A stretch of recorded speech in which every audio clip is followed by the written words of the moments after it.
Let's bring in the CEO of Diamond Logistics, based near Normandy. Kate Lester is standing by. Morning to you, Kate. Hi, how are you? Yeah, I'm good. Look, how did you feel after the spring statement yesterday? Well, underwhelmed, quite frankly. I mean, 5p off fuel doesn't really compensate for the 30 pence per litre increase that diesel's had since Russia invaded Ukraine. And I feel particularly sorry for the 1.3 million households who are facing what is known as absolute poverty, which includes 500,000 children. And I think in 2022, it's abhorrent that our society is looking at such a major crash for the lowest earning people. That we haven't been compensating for them. It's shocking. Talk me through the cost pressures on your business. Well, we're seeing fuel surcharges anywhere between sort of 15 and 30% on any of our international and overnight distribution.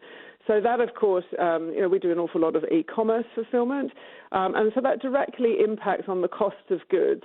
What you've got to take into consideration is that all our e-commerce clients tend to be small businesses, so they're employing people in the local area.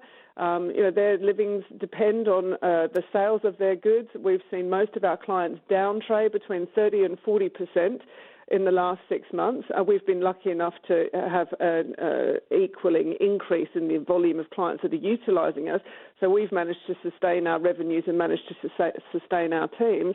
But there's going to be a knock-on impact throughout the retail industry with regards to this. The cost of goods go up. That means that, the cost of distribution is going up, the cost of goods are going up. That's going to have an inflationary impact.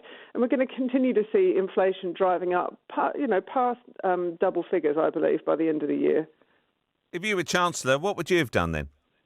Well, I think we've really got to safeguard the lower earners in our society. I mean, I do think that this 20 quid's worth of universal credit should be reversed. I believe that it's important to reward working people, so I think that the hike in terms of the national insurance threshold is a good thing.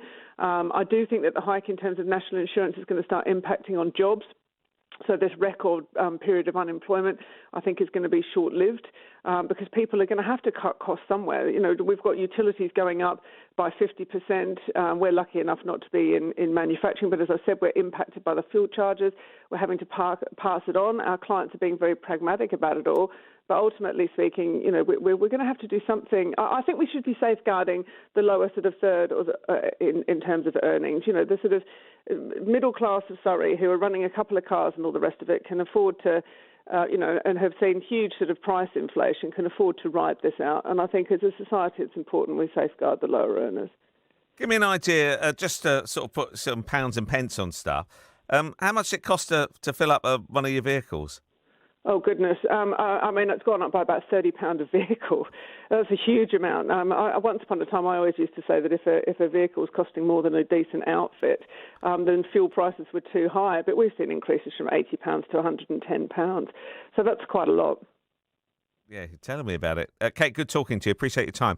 CEO of Diamond Logistics, based near Normandy.